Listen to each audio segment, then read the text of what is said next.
effetto le fa vedere questa vasca vuota? È demotivante, demoralizzante. Pierpaolo Longo, direttore di Acquapolis a Bassano, non nasconde lo sconforto e la preoccupazione. Mesi di chiusura stanno mettendo a dura prova il mondo degli impianti sportivi e natatori. Il settore è in ginocchio e i bilanci chiudono in rosso. Le entrate sono a zero, le spese fisse di mantenimento delle strutture sono alte e così molte piscine rischiano di non riaprire.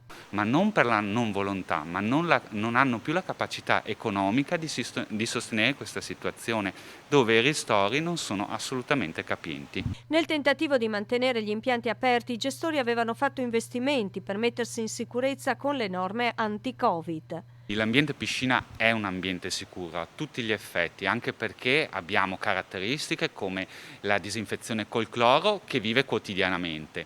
Noi poi abbiamo impianti di areazione che sono stati aggiornati e strutturati proprio in prevenzione al Covid. Abbiamo avuto dei protocolli e degli investimenti perché il nostro impianto è cambiato per dare tutela. Poi però l'aggravarsi della pandemia ha spinto il governo a decidere per la chiusura.